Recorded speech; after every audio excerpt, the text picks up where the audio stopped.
예, 제가 지난주에 저희 CGC 그 본부 안에 식당이 있거든요. 그래서 식당을 밥을 먹고 있었는데 최고참 정말 나이가 가장 많으신 간사님과 같은 테이블에서 밥을 먹게 되었어요. 이렇게 선배니까 이제 긴장하면서 먹었는데 그 간사님이 저에게 이런 질문을 하시더라고요. 예찬 간사 요즘 즐겁게 사역하고 있어? 라고 이렇게 물어보셨는데 제가 이 질문에 즐겁게 자신 있게 네 즐겁게 사역하고 있습니다 라고 대답을 하지 못하고 잘 모르겠어요 라고 이렇게 대답을 했어요. 이제 제가 잘 모르겠다고 하니까 그 간사님께서 저에게 이런저런 말씀을 나눠주시면서 저희 CGC라는 공동체 안에서 어떤 마음가짐으로 임해야 어떻게 그 의미를 찾으며 즐겁게 사역할 수 있는지에 대한 좋은 말씀들을 많이 나눠주셨는데요. 그렇게 대화가 끝나고 제 안에 한 가지 질문이 생겼습니다. 나는 왜 자신 있게 즐겁게 사역하고 있어요? 라고 대답하지 못했을까? 왜 기쁘게 얘기하지 못했을까? 어떤 이유가 있어서 내 안에 기쁨과 즐거움이 사라진 것일까? 라는 한 가지의 질문이 저에게 찾아오더라고요. 그래서 저는 이 시간 여러분에게도 한번 여쭤보고 싶습니다. 여러분의 삶과 인생 그리고 이렇게 교회 나와서 하는 신앙생활 이 모든 것들이 즐거우신가요? 여러분 안에 기쁨은 안녕하십니까? 라고 여러분에게 여쭤보고 싶어요. 제가 오늘 말씀을 준비하면서 왜 우리는 우리 안에 이 기쁨은 안녕하지 못하는가에 대해서 묵상을 하게 되었는데 우리 22절 말씀 한번 같이 읽어볼까요? 22절 같이 읽어볼게요. 22절 시작. 지금은 너희가 근심하나 내가 다시 너희를 보리니 너희 마음이 기쁠 것이요 너희 기쁨을 빼앗을 자가 없으리라. 아멘. 이 말씀에 따르면 우리의 기쁨을 빼앗을 자가 없다고 예수님께서 말씀하시잖아요. 빼앗을 자가 없다고. 근데 어느 순간 우리 안에 이 내면을 잘 면밀히 돌아보면 우리 안에 기쁨이 없다는 것을 발견하게 돼요. 그럼 이 말씀이 잘못된 걸까요? 우리 기쁨을 빼앗을 자가 없다고 말씀하셨는데 어느 순간 내 안에 기쁨이 사라진 것을 마주하게 되잖아요. 우리 최근에 개봉했던 한 2달 전인가 인사이드 아웃 영화를 보면 기쁨이라는 캐릭터가 이런 대사를 쳐요. 어른이 된다는 것은 기쁨이 사라지는 것일지도 몰라 라고 이렇게 대사를 치거든요. 이 대사에 따르면 우리 중학생 친구들은 아직 마냥 삶이 즐겁고 마냥 기쁘고 성인을 앞두고 있는 고등학생 친구들은 조금씩 기쁨이 사라져가고 우리 청년들은 이미 기쁨 따윈 메말라버린 삭막한 삶을 살고 있는 그런 거이기 때문에 우리 안에 기쁨이 없는 걸까요? 성경은 분명하게 우리의 기쁨을 빼앗을 자가 없다고 이야기하는데 우리의 마음을 돌아보면 우리의 기쁨은 왜 안녕하지 못하고 기쁨이 메말라가는 우리의 모습을 마주하게 되는지 우리가 오늘 말씀을 통해서 나눌 수 있었으면 좋겠습니다. 사실 오늘 우리가 함께 읽은 이 말씀은요 명확하게 예수님의 십자가의 죽으심과 부활하심에 대해서 주님이 말씀하고 계신 본문이에요. 그래서 요한복음 13장부터 시점이 어느 시점이라고 말씀드렸죠? 예수님이 십자가에 지시기 바로 전날 밤에 제자들과 대화하시고 말씀을 나누시는 이야기가 아주 길게 서술되어 있는 거거든요. 그러니까 오늘 읽은 말씀도 예수님이 십자가에 죽으시기 바로 직전에 하신 말씀이에요. 전날 밤에. 이것을 기억하면서 오늘 말씀을 보면 예수님께서 16절에 이렇게 말씀하시죠. 조금 있으면 너희가 나를 보지 못하겠고 또 조금 있으면 나를 볼 거야 라고 이야기하세요. 근데 이 말씀이 제자들은 이해가 안 됐나 봐요. 조금이라는 건 무슨 뜻이야? 라고 이렇게 이해가 안 됐어요. 그래서 예수님이 이렇게 말씀하세요. 우리 20절 21절 같이 읽어볼까요? 시작. 내가 진실로 진실로 너희에게 이르노니 너희는 곡하고 애통하겠으나 세상은 기뻐하리라. 너희는 근심하겠으나 너희 근심이 도리어 기쁨이 되리라. 여자가 해산하게 되면 그때가 이르렀으므로 근심하나 아기를 낳으면 세상에 사람 난 기쁨으로 말미암아 그 고통을 다시 기억하지 아니하느니라. 아멘. 너희가 슬퍼할 때 반대로 세상은 기뻐할 거고 하지만 너희의 슬픔이 곧 기쁨으로 바뀔 건데 너희가 기뻐할 때는 세상이 다시 슬퍼할 거다라고 예수님께서 말씀하세요.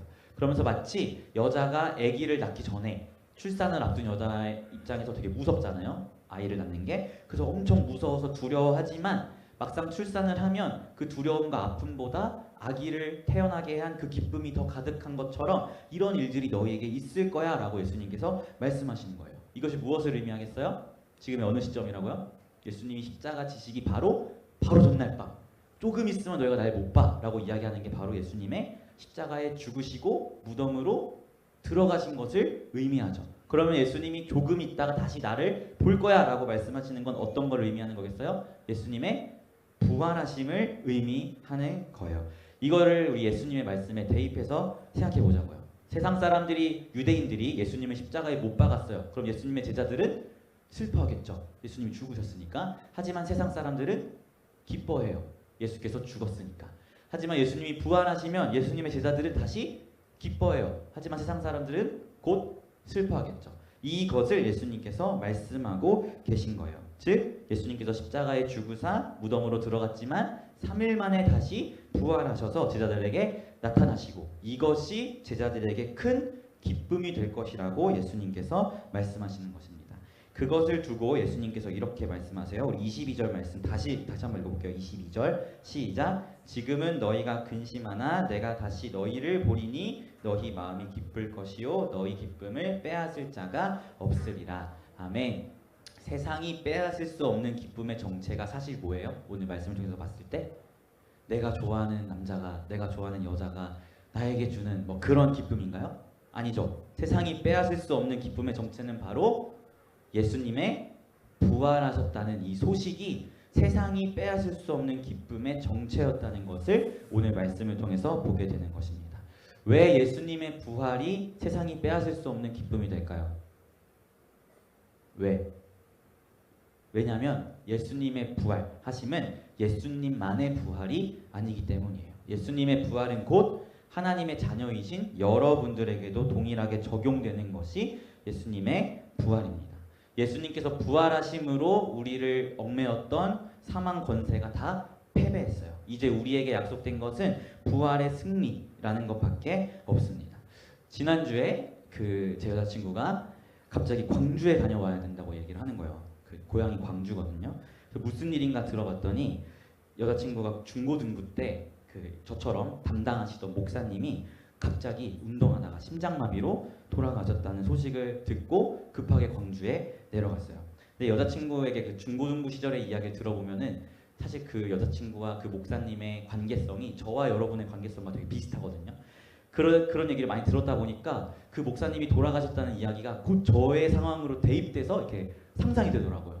만약에 우리 중고등부 친구들이 10년 뒤에 20살, 20대가 되었을 때 제가 심장마비로 죽었다는 소식을 듣게 된다면 여러분이 이제 장례식장에 막 급히 오는 거죠. 이런 대입을 생각하게 되다 보니까 그 목사님이 돌아가셨다는 이야기가 저에게 결코 남의 이야기가 아니라 되게 무서움으로 좀 다가왔어요. 그러면서 한편에 진짜 인간이란 죽음 앞에서 한없이 연약한 존재구나라는 것을 느끼게 되었습니다. 사실 이 세상에 떵떵거리며 살아가는 사람들 있잖아요. 뭐 일론 머스크나 빌 게이츠나 엄청난 부자인 사람들조차도 결국엔 늙어서 죽어요. 결국에 이 죽음이란 문제를 해결할 수 없고 이 죽음이란 문제 앞에서 우리 인간은 한없이 작아진다는 것을 저는 그 소식을 통해서 느꼈어요. 그리고 이번 주에 우리 피플이 몇몇 친구들 같이 놀러 갔다 왔는데 우리 예은이가 갑자기 아파가지고 응급실을 제가 데리고 왔거든요. 근데 응급실을 들어가서 이제 예은이 옆에 보호자로 있는데 예은이는 뭐 심하게 아픈 게 아니었지만 다른 사람들의 그 병상에 있는 사람들의 모습을 보니까 되게 착잡한 마음이 들더라고요. 막 비명을 지르는 사람도 있고 뭐 호흡기를 떼내 마네 이런 뭐 이야기도 오가고 하는 그런 것들을 보면서 진짜 인간은 이 죽음이라는 것 앞에서 한없이 연약한 존재다라는 것을 뼈저리게 느꼈어요. 인간이 뛰어넘을 수 없고 해결할 수 없는 것이 뭐죠? 우리의 죽음이잖아요. 그런데 예수님께서 무엇을 약속하셨다고요? 부활을 약속하셨다고요. 근데 이 부활을 여러분이 제대로 이해해야 되는데 이 부활이 우리가 죽고 우리의 영혼이 천국에 가는 것이라고 생각하시면 큰 오산입니다. 여러분 우리의 영혼은 하나님의 형상을 담고 있기 때문에 결코 죽지 않아요. 하나님은 죽으시는 분이 아니잖아. 근데 그 하나님의 형상이 우리 영혼에 담겨 있어서 영혼이 죽는다라는 말 자체가 말이 안 되는 표현이에요. 근데 부활이라는 단어는 반드시 죽었다가 살아나는 게 부활이잖아요. 즉 영혼이 죽었다가 부활해서 천국에 간다라는 말 자체가 성립되지 않는 말입니다. 그럼 기독교에서 이야기하는 부활은 뭐겠어요? 예수님께서 다시 몸으로 부활하신 것처럼 우리도 몸으로 부활할 것을 성경은 약속하고 있는 거예요. 예수님께서 육신으로 다시 살아나셨듯이 우리도 죽어서 우리의 영혼이 잠시 우리의 몸과 분리되어서 하나님 곁에 가 있지만 주님이 이 땅에 다시 오시는 날 우리의 몸도 다시 부활해서 이 몸을 입고 주님이 새롭게 만드실 세상에서 이 몸을 입고 실제적으로 살아가는 것이 성경이 이야기하고 있는 부활의 은혜라고 분명하게 이야기하고 있어요. 그렇기 때문에 예수님의 부활은 놀라운 은혜의 소식이고 세상이 빼앗을 수 없는 기쁨의 소식입니다. 왜요? 인간이 뛰어넘을 수 없는 유일한 문제가 죽음인데 그 죽음 이후에 우리가 이 몸을 입고 다시 살아난다는 부활을 약속하고 있기 때문에 세상이 빼앗을 수 없는 기쁨이 부활인 거예요. 사실 이 예수님의 부활 이외에 우리에게 주는 세상의 모든 기쁨은 다 일시적이에요. 영원한 기쁨이 없습니다. 저희 피플리가 일본 유니버설 스튜디오를 갔을 때 희원이가 앵무새처럼 계속했던 말이 있거든요. 나 너무 행복해. 나 너무 행복해. 이런 걸 계속했어요. 왜냐면 저희가 VIP로 유니버설을 돌아다녔기 때문에 막 안내해주는 가이드가 있고 막 이러면서 희원이가 나 너무 행복해 막 이러거든요. 희원이에게 물어보고 싶습니다. 1월 달에 그 기쁨이 오늘까지 유지되고 있나요?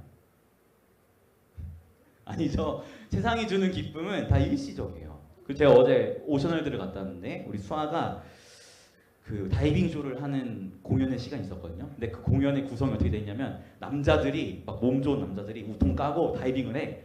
그리고 이후에 예쁜 여자들이 나와서 막 춤을 춰. 그리고 나서 다시 남자들이 나와서 다이빙을 해. 근데 우리 수아가 어땠는지 알아요? 제가 수아 뒤에 있었는데 남자들이 나오면 카메라 들고 이렇게 찍고 여자들이 나오면 이러고 있다가 다시 남자 나오면 카메라로 찍고 막 이랬거든요. 우리 수아에게 물어보고 싶어요. 그 행복이 지금까지 이어지고 있나요? 네, 아니라고 이야기하죠. 여러분 이것처럼 세상이 주는 기쁨은 사실 얼마 안 가요. 되게 짧아요. 그런데 성경이 이야기하고 있는 기쁨은 예수님의 부활이 곧 우리의 부활이 될 것이라는 이 소식이 우리에게 말하는 성경이 이야기하는 기쁨이라는 것입니다. 사랑하는 피플 여러분, 여러분이 만약 기쁨이 안녕하지 못하다면 어디로부터 나의 기쁨을 공급받고 있는가를 돌아보셨으면 좋겠어요. 여러분의 기쁨은 어디로 말미암는 것입니까? 돈 때문에 기쁘신지 아니면 친구 때문에 기쁘신지 가족 때문에 기쁘신지 어떤 이유이든 그 기쁨이 되는 원인들을 돌아보면서 나아갔으면 좋겠어요. 세상이 주는 기쁨은 잠깐 여러분을 기쁘게 할 수 있을지 몰라도 결코 지속되지 않는다는 것을 기억하셨으면 좋겠습니다. 여러분 우리의 기쁨의 원천은 어디에 있다고요? 예수님께서 다시 살아나셨다. 여기에 마르지 않는 기쁨의 원천이 있다는 것을 기억하셨으면 좋겠습니다. 예수님께서 부활하셨기 때문에 우리를 얽매던 사망과 죄가 그 힘을 잃게 되었고 예수님께서 부활하셨기 때문에 우리의 죽음 이후에 다시 이 몸을 입고 부활한다는 부활의 소망이 주어졌어요. 저는 우리 피플이가 여기에 기쁨의 원인을 두었으면 좋겠습니다. 부활은 여러분을 얽매고 있는 모든 삶의 문제와 아픔으로부터 승리를 약속하세요. 그리고 부활은 여러분을 늙고 죽게 만드는 죄의 모든 문제에서 우리가 승리하였다고 약속합니다. 사랑하는 피플 여러분, 우리의 기쁨이 안녕하도록 그리고 기쁨의 원천을 부활하신 예수께 두며 나아가는 우리가 되었으면 좋겠습니다. 사실 아직 어려서 우리 모두가 다 젊은이 공동체잖아요. 그래서 죽음과 다시 살아남에 대한 생각이 막연하게 다가올 수 있어요. 그런데 이것을 막연하게 생각하지 않으셨으면 좋겠습니다. 죽어서 우리의 영혼이 천국 가는 게 부활이 아니라고요. 부활은 뭐라고요? 우리의 몸을 입고 다시 일어나서 예수님과 영원히 새롭게 창조하실 이 실제적인 세상에서 사는 것이 부활의 약속이라는 것을 기억하셨으면 좋겠어요. 그래서 기독교가 다른 종교와 다른 거예요. 불교나 힌두교나 이런 다른 종교는 내세에 대해서 이야기하잖아요. 죽은 이후에 다른 세상이 있다. 그것을 향해 우리가 뭐 착한 일을 해야 되고 그것을 향해 달려가야 된다고 이야기하는 게 다른 종교잖아요. 근데 기독교는 그게 아니에요. 기독교는 분명하게 실제적인 약속을 하고 있어요. 죽음 이후에 어떤 다른 놀라운 내세의 세상이 있다가 아니고 죽음 이후에 예수께서 다시 이 몸으로 우리를 부활시키셔서 예수님과 함께 실제적으로 살아갈 것을 약속하고 있다고요. 그래서 저는 예수님 재림하시면 반드시 예수님과 풋살을 할 거예요. 반드시. 진짜로. 한번 하고 싶어요. 예수님 풋살 잘하는지 궁금해. 좀 궁금해. 어쨌든 그렇게 여러분이 실제적인 생각을 가지고 부활의 소망을 가지고 계셨으면 좋겠습니다. 아시겠죠?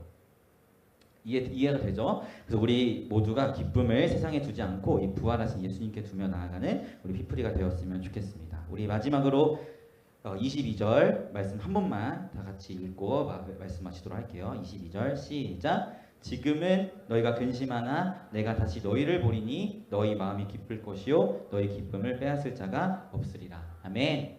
이 영원한 기쁨의 약속, 바로 예수님의 부활로 인한 이 기쁨을 날마다 누리며 나아가시는 우리 피플이가 되기를 예수님의 이름으로 소망합니다. 아멘. 제가 기도하고 우리 이어서 기도회 하도록 하겠습니다. 하나님 아버지, 그렇습니다. 우리의 기쁨의 원천은 예수 그리스도의 부활로 말미암아야 한다는 것을 오늘 말씀을 통해서 보게 되었습니다. 우리 사랑하는 피프리가 세상이 주는 기쁨에 머물러 있었다면 그것에서 벗어나 예수 그리스도의 부활하심에 우리의 기쁨의 원천을 두게 하시고 그로 인하여 세상이 빼앗을 수 없는 놀라운 기쁨으로 살아가는 우리 피프리가 될 수 있도록 인도하여 주시옵소서. 감사드리며 예수님의 이름으로 기도합니다. 아멘.